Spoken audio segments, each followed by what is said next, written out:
সালুম নামে আরেকজন নবী পাঠাইলেন। মোট কয়জন নবী? তিনজন নবী গোত্রের মানুষদেরকে, ইন্তাকিয়ার শহরের মানুষদেরকে তিনারা দাওয়াত দিচ্ছে। কেউ মানে না। তৎকালীন জামানার এক ব্যক্তির কাছে প্রথম তারা দাওয়াত দিল, হে আল্লাহর বান্দা হাবিব নাজ্জার, তুমি আল্লাহর প্রতি ঈমান আনো। বলে ঈমান আনতে পারে, একটা শর্ত আছে। আমার একটা ছেলে কঠিন রোগে আক্রান্ত, যদি ছেলেটারে আল্লাহর কাছে দোয়া করে দাও, আর তোমরা সত্যি নবী হও, নবীদের দোয়া আল্লাহ কবুল করে। নবীদের মুজিজা আছে, নবীরা আল্লাহর প্রিয় হয়। আমার ছেলে যদি ভালো হয়ে যায়, আমি আল্লাহর ইবাদত করব, আর তোমাদের প্রতি নবী হিসেবে ঈমান আনবো, আল্লাহর প্রতি ঈমান আনবো। দ্রুত আল্লাহর পয়গম্বর সাদিক সুদূর সালম বললেন, যাও নিয়ে এসো। সুবহানাল্লাহ।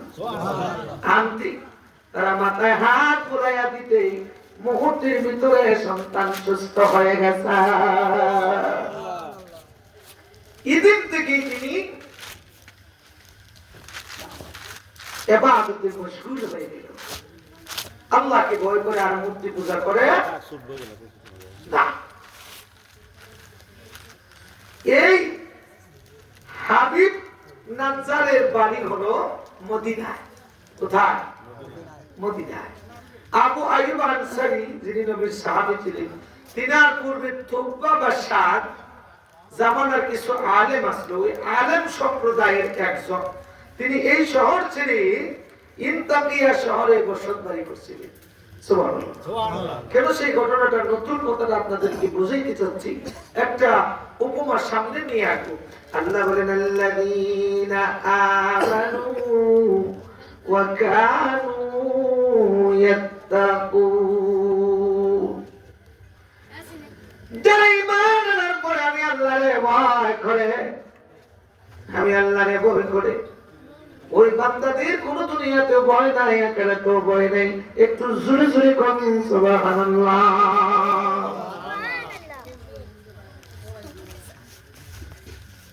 হাবিব নাজ্জার শুনতে পারল যে তাদের ওই নবীদেরকে শহরের মধ্যে আটক করা হয়েছে। মূর্তি পূজকরা শহরে যখন আটক করে ফেলল, তিনাদেরকে কঠিন ভাবে শাস্তি দিতে লাগলো। এক পর্যায়ে তিনি দৌড়াইতে দৌড়াইতে 12 কিলোমিটার মতান্তরে বহু জায়গা তিনি দৌড়াইলেন। এক শহরের এক প্রান্ত থেকে অপর প্রান্তরে হেঁটে হেঁটে বললেন, হে আমার মহল্লার মানুষরা, তোমরা শোনো শোনো, আমি বলে দেই, নবীরা সত্য। তারা দাওয়াত দিচ্ছে, কোনো বিনিময় নিচ্ছে না, পারিশ্রমিক নিচ্ছে না।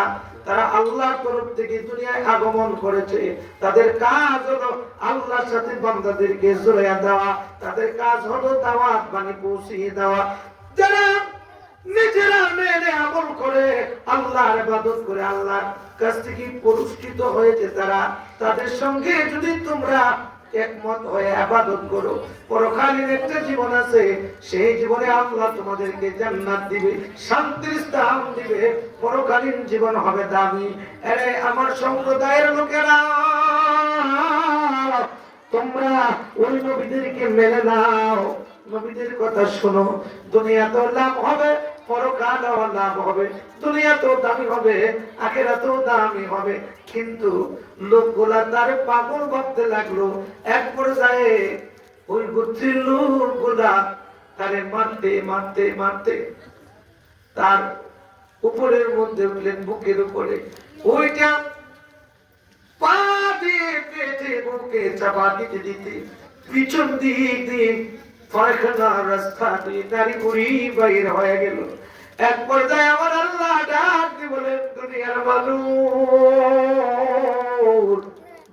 আমার হাবিব নাজ্জার, যে নাকি আমি আল্লাহর দাওয়াত দিতে গিয়া, নবীদের পক্ষ নিতে গিয়া, নবীদের পক্ষে কথা বলতে গিয়া মানুষের কাছে মৃত্যুবরণ করেছে, আমি আল্লাহ তারে শহীদের দরজায় দান করে দিলাম, তার জন্য দুনিয়াতে আমার আল্লাহ বেহেশতি সুসংবাদ দান করলেন, জান্নাত দেখায়া দুনিয়া থেকে বিদায় নিলেন। একটু জোরে জোরে কোন সুবহানাল্লাহ। আমি বিভোর হয়ে রাসূল নামের দুরূদ পড়ে যাই, ওই নবীর মাঝে কি যেন এক শান্তি খুঁজে পাই। আমি বিভোর হয়ে রাসূল নামের দুরূদ পড়ে যাই, ওই নামই আমার গলার মালা। নাম জপে মন জোড়ায় জ্বালা, ওই নামই আমার গলার মালা। নাম জপে মন জোড়ায় জ্বালা, আমার বুঝে মন যখন তখন বেকুল হয়ে যায়, ওই নামের মাঝে কি যেন এক শান্তি খুঁজে পাই। আরে নবীর উম্মত,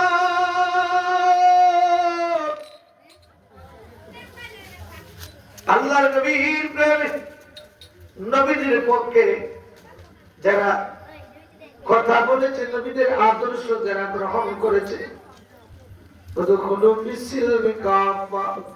পরিপূর্ণভাবে যারা ইসলামে প্রবেশ করেছে, তাদের জীবন দুনিয়াতেও দামি, আখিরাতেও দামি। ঠিক না ঠিক? আর যারা আল্লাহ রাসূলের জন্য সঙ্গে বিরোধিতা করেছে, লাত উজ্জাত পূজা করেছে, তারা কাফের।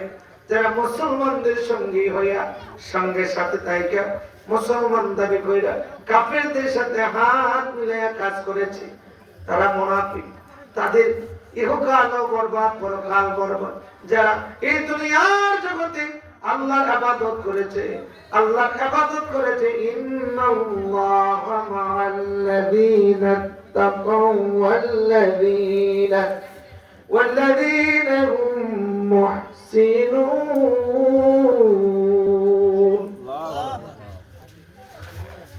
আল্লাহ ওই বান্দাদের সাথে যারা আল্লাহকে ভয় করেছে, এর নবীর উম্মত। শান্তি দেওয়ার মালিক যিনি, তিনি কে? আপনারা একটু কথা কই, আর একটু আগে জানেন, একটু খুশি মানুষ ভাবতেছে হুজুর তো ওয়াজ করতেছে, শেষ হয়ে বলি নাকি? আসেন আপনারা আইলে আমি শেষ করে দেব, লম্বা করবো না, কথাটা বুঝাইতে যাচ্ছি। ইন্নাল্লাযীনা ইউযুনাল্লাহা ওয়া রাসূলাহু লা'নাহুমুল্লাহু ফিদ-দুনিয়া ওয়াল আখিরাহ ওয়া আ'আদ্দা লাহুম আযাবান মুহীনা। এই আয় চুপ করে বলবা, নড়াচড়া করবো না, একটু সময়। যারা আল্লাহর দ্বীন ইসলাম এবং আল্লাহর শান নিয়ে টানাটানি করে, এই ইদ্রিস ভাই কথা কইবেন না, একটু সময়। রাসূলের তরিকা নিয়ে, রাসূলের আদিত বাণী নিয়ে, রাসূল নিয়ে কটূক্তি করে, রাসূলকে কষ্ট দেয়, রাসূলের ইজ্জতের চাদর নিয়ে টানাটানি করে। আগে বল, আমাদের কথা আছে মানুষের নিয়ে আলোচনাটা করছে, এদের প্রতি আল্লাহ খুশি না বেজার? লা'নাহুমুল্লাহু ফিদ-দুনিয়া ওয়াল আখিরাহ। আল্লাহর সাথে যারা বিরোধিতা করে, আল্লাহকে মানতে যাদের কষ্ট হয়, নবী মানতে যাদের কষ্ট হয়, এই দুনিয়ায় আসেনি? কথা বলেন আছে। আল্লাহর পরিবর্তে গায়রুল্লাহর ইবাদত করি না, মূর্তি পূজা তাদেরকে কটাক্ষ করি না। তৎকালীন জামানায় লোকগুলো এরকম করলো, কিন্তু সে জামানার এই যুবক হাবিব নাজ্জারের অবস্থা দেখে বাদশাহ ঈমান আনছে, কিছু লোক ঈমান আনছে, কিছু লোক কান্দে, হায় রে আল্লাহর এই বান্দাটারে কেন মারলো? নবীদের পক্ষে সাফাই গাইছে, নবীদের পক্ষে কথা বলেছে। হাবিব নাজ্জার ইন্তেকালের পরে, শাহাদাতের পরে মানুষ যখন মুসলমান হইতে লাগলো, নবীদের কাছে ঈমান আনতে লাগলো, আর বাকি কাফেররা রইছেনি, কথা কথা আছে।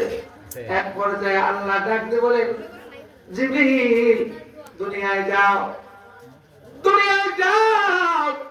ওই গোত্রের মানুষগুলার চৌকাঠে ধরিয়া যখন নাড়া দিলেন, বিকট আওয়াজ হলো, এই আওয়াজে মানুষের কলিজা পেটে মৃত্যু হলো।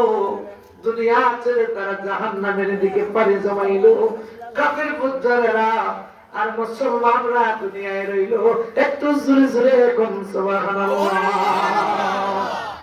আল্লাহ আমার রব, এই রবি আমার সব, তনু মনে মনে প্রাণে এই অনুভব। আল্লাহ আমার রব, এই রবি আমার সব। এরা মুসলমান, আমার নবীর জামানায়, আবু বকরের জামানায় ইয়ামামার যুদ্ধে বন্ড নবী বাইর হইল মুসাইলামা তুল কাজ্জাব। হাবিব ইবনে যায়েদ ইবনে হাসান নামে একজন নবীর সাহাবী ছিল। দীর্ঘকাল থেকে একখানা বর্ণনা আসছে, এই ইয়ামামার যুদ্ধে মুসাইলামা কাজ্জাব মুসলমান নবী প্রেমিক সাহাবীকে, আবু বকর প্রেমিক সাহাবায়ে কেরাম প্রেমিক একজন রে ধরে নিল, ধরে হাত পা বেঁধে শাস্তি দিতে লাগলো। শাস্তি বুঝেনি, মুসলমান বর্তমানেও নির্যাতিত। পৃথিবীর বিভিন্ন প্রান্তে মুসলমানরা স্বাধীনভাবে মুসলমানিত্ব পালন করতে পারছে না, ঠিক না বেঠিক? ফিলিস্তিনের মুসলমানরা নির্যাতিত, ইরানের মুসলমানদেরকে যৌথ হামলায় মারতেছে, ঠিক না? চতুর্দিকে মুসলমান রাষ্ট্রগুলা যদি আজকে এক হইতো, এই ইহুদি বেদিন খ্রিস্টান কাফেররা আমার নবীর উম্মতরে মারতে পারতো না, ঠিক না বেঠিক? মুসলমান রাষ্ট্র পৃথিবীর বুকে বহু, মুসলমানের সংখ্যা আছে অধিক, কিন্তু ঐক্যতা নাই রে মুসলমান। আল্লাহ নবী বলেন, কুল্লু মুসলিমিন ওয়াহিদ, তামাম পৃথিবীর মুসলমানরা এক অঙ্গ। এই আঙ্গুলের মাথায় যদি ব্যথা হয়, সারা শরীর ব্যথা হয় কি হয় না? একটা মুসলমান যদি ফিলিস্তিনের জমিনে, ইরানের জমিনে মারা যায়, যার অন্তরে কাঁদে না, যার অন্তরে প্রেম জন্মায় না, তার জন্য কে ভয় না, সে মুসলমান হতে পারে না, মুসলমান হতে পারে না। জোরে কোন ঠিক না বেটি?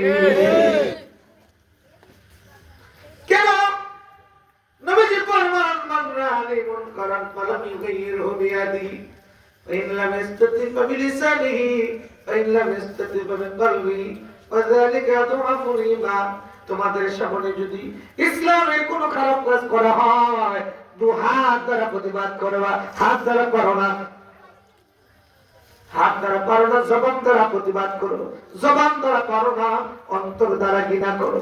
আজকে দেখেছি আমি তাকায়াও, বহু মুসলিম রাষ্ট্র আছে, বহু মুসলমান রাষ্ট্র আছে, তারা তাকায়া তাকায়া দেখে হাত দ্বারাও প্রতিবাদ করে না, জবান দ্বারাও প্রতিবাদ করে না, অন্তর দ্বারাও তারা প্রতিবাদ করে না, অন্তর দ্বারাও ঘৃণা করে না। আর বন্ধুত্ব জন্মায় ইহুদি খ্রিস্টানের সাথে, ঠিক না বেটি? ইহুদি খ্রিস্টানের সাথে যারা সম্পর্ক বজায় রাখে, আর মুসলমানরা মাইর খাইলে যাদের ভালো লাগে, তারা ইহুদি খ্রিস্টানের চেয়েও কম না, তারা এক নম্বর মুনাফিক। জোরে কোন ঠিক না বেটি? মুসাইলামাতুল কাজ্জাব ইয়ামামার যুদ্ধে মুসলমানকে নিয়ে গেল। ইমানি শক্তি কত, তাকওয়া কত, আল্লাহর জন্য জীবন উৎসর্গ করতে চায়। বুঝে যান বাবা, আমি আলোচনাটা একটু নামাই নিয়ে আসবো, বুঝেন।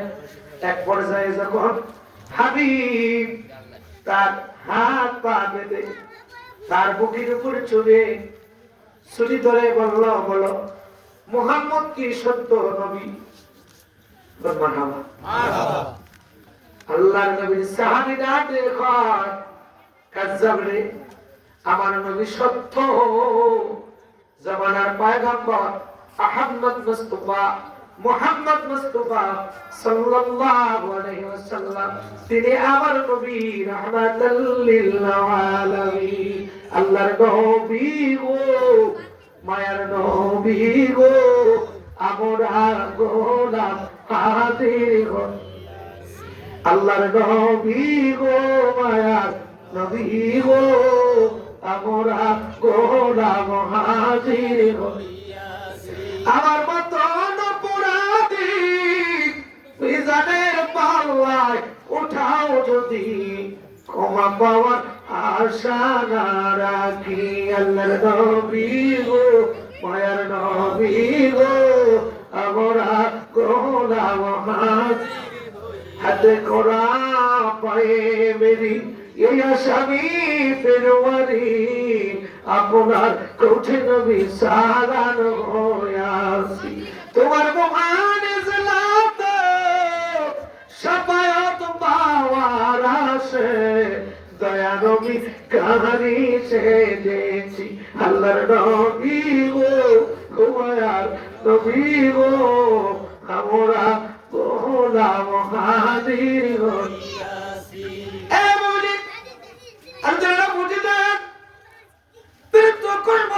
আমার নবী সত্য নবী, মুসাইলামা কাজ্জাব বলে, আমি আল্লাহর নবী হিসেবে দুনিয়ায় আগমন করেছি, এর প্রতি কি তুমি ঈমান আনো? আল্লাহর নবীর সাহাবী ডাক দিয়ে বলে, আমি কানে শুনি না। কই তুমি নবীর কথা, মুহাম্মদ মুস্তাফার কথা বললে শোনো, আর আমি মুসাইলামা কাজ্জাবের কথা শুনলে তুমি শোনো না। তখন পায়ের মধ্যে ধরে তলোয়ার দিয়ে পাটা কেটে ফেলে দ্বিতীয়বার বলে, মুহাম্মদ আল্লাহর প্রেরিত সত্য নবী, তার প্রতি ঈমান আনো। বলে, হ্যাঁ আল্লাহর নবীর প্রতি ঈমান আনি। আমি মুসলিমাতুল কাজ্জাব, আমি আল্লাহর নবী, তার প্রতি কি তুমি ঈমান আনো? আমি কানে শুনি না, তোমার নবী মানি না। আমি কানে শুনি না, তুমি নবী বলে আমি জানি না। এরপর যায় আরেকটা পা কেটে যায়, এরকম করে করে বারবার প্রশ্ন করে, বারবার প্রশ্ন করে, এক একটা অঙ্গ কেটে ফেলে, নাক কেটে ফেলে, কান কেটে ফেলে, হাত কেটে ফেলে, চক্ষু গুলা উঠিয়ে ফেলে। একবার যায় নবী চাবি চিৎকার করে, আল্লাহর নবী, মায়ার নবী গো, আপনার প্রেম আগুনে জ্বলে পড়ে জীবন পোড়াইয়া দিব, ঈমান দিব না, জীবন দিয়ে দিব, ঈমান দিব না, ঈমান দিব না, ঈমান দিব না। নবীর সাহাবী তাকওয়া নিয়ে আল্লাহর দরবারে ঈমান নিয়ে, নবীর প্রেম নিয়ে বিদায় দিল। জান্নাতি পথে, জান্নাতের রাস্তায় শহীদ হয়ে গেলেন। জোরে জোরে কোন সুবহানাল্লাহ। নবীর চরণে সারা জীবন আমি থাকবো ভালোবেসে, নূর নবীজিকে বুকে আপন করে রাখবো। নবীর চরণে সারা জীবন আমি থাকবো। নবী দরবারে আল্লাহ নবী বর্ষা, সকল তৎকালীন জামানার মুহাদ্দিসিন কেরাম, সাহাবায়ে কেরামরা বলতে লাগলেন, এই দুনিয়ার মানুষ সূরা ইয়াসিনের তাফসীরে আমার আল্লাহ ওই হাবিবের কথা বর্ণনা করেছেন। মদিনা থেকে যে যুবকটা হাবিব নাজ্জার, সেই ইনতাকিয়া শহরে গিয়েছিল, জীবন দিয়েছিল, তার পিছন দিক দিয়ে তারা টেনে টেনে পেটের নাড়ি বুড়ি বাইর করেছিল। ইসলামের জন্য, দ্বীনের জন্য। এই হাবিবের সাথে এই হাবিবের মিল রয়েছে। জীবন দেয়, ইমান দেয় না। জোরে জোরে কোন সুবহানাল্লাহ। আরেকটা ছোট নবীর দরবারে সাহাবী আইসা কান্দে, নবী আমার পুত্রের মানুষরা তো আমার কথা শুনে না। সর্বশেষ ইয়া রাসূলুল্লাহ, আমাকে পাঠিয়ে দেন, অনুমতি দেন, আমি তাদের কাছে যাই দাওয়াত দিব। সে বলে রাজ্জার পুত্রের লোকদেরকে তিনি দাওয়াত দিবেন। আল্লাহর নবী ফরমান, হে আমার সাহাবী, তোমাকে তারা মেরে ফেলবে, এ কাজ করতে যাইও না। তিনি কই, ইয়া রাসূলুল্লাহ, আমি যদি ঘুমিয়ে থাকি আমার পুত্রের লোকগুলো আমারে জাগাবে না। আল্লাহর নবী বললেন, তাহলে যাও। এ বাবারা, জাকের ভাইরা, পাঠশালার কর্মীরা, কথা বলবি না। মাহফিলে আসেন কয়েকজন থেকে, একটু সময়। আর ইচ্ছের থেকে কোনো মা বোনেরা কথা বলবে না, শিশু কিশোররা কথা বলবে না, প্যান্ডেলের জন্য কথা আসে না।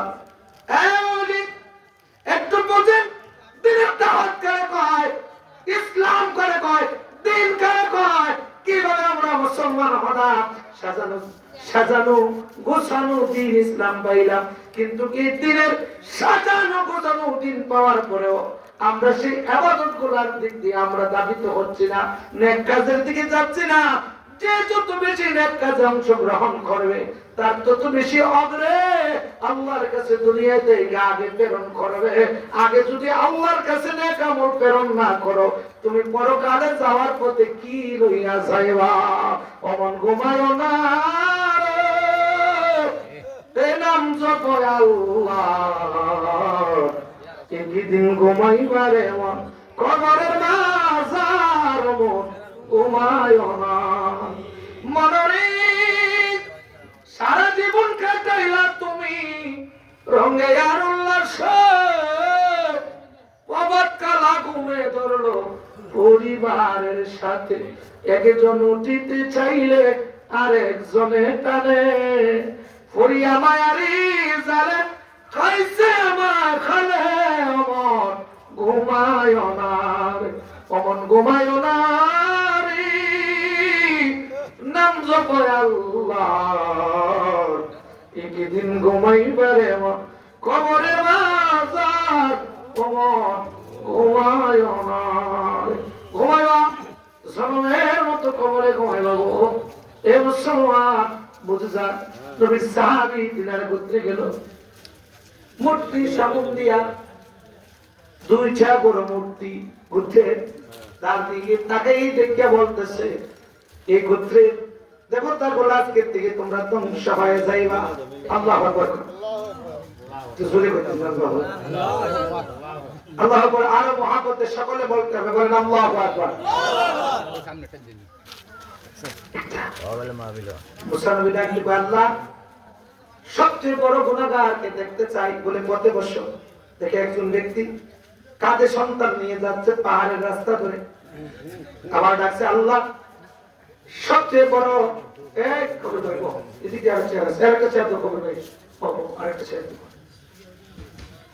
সবচেয়ে বড় নেককার কোন ব্যক্তি আমাকে বলো।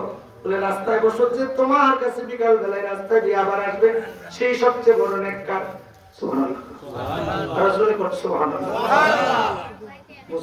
আল্লাহ চিনলাম, বিকাল বেলা আমার দিকে ওই লোকটা সন্তান নিয়ে যায়, সকাল বেলা সবচেয়ে বড় পৃথিবীর গুনাহগার, বিকাল বেলায় সবচেয়ে বড় নেককার। আল্লাহ মুসা ডাকতে পারে, আল্লাহ সকালে গুনাহগার, বিকাল বেলায় দামি নেককার। বুঝলাম না। আমার আল্লাহ ডাক দিয়ে মুসা রে, তার সন্তান প্রশ্ন করেছিল, বাবা গো, এত বিশাল পাহাড় দিয়ে যাচ্ছে, এই পাহাড়ের কি বড় কি আর কিছু আল্লাহ বানাইছে? আর কি কিছু আছে? বাবা ডাক দিয়ে সন্তানকে, এই পাহাড়ের চেয়ে বড় আমি তোর বাবার গুনাহের পাহাড়, যা গুনাহ করে আমি আসমান ও জমিনের ফাঁকা জায়গা পড়ে ফেলেছি। বলে, বাবা আসমান ও জমিনের ফাঁকা জায়গা থেকে কি আর বড় কিছু আছে? তখন বাবা চোখের জল ছেড়ে দিয়ে বলল, সন্তান শুন, আল্লাহু আকবার, যিনি আল্লাহ সবচেয়ে বড় সর্বশক্তিমান, আল্লাহ চাইলে মুহূর্তে গুনার পাহাড় গুলা মিটাইয়া দিতে পারেন।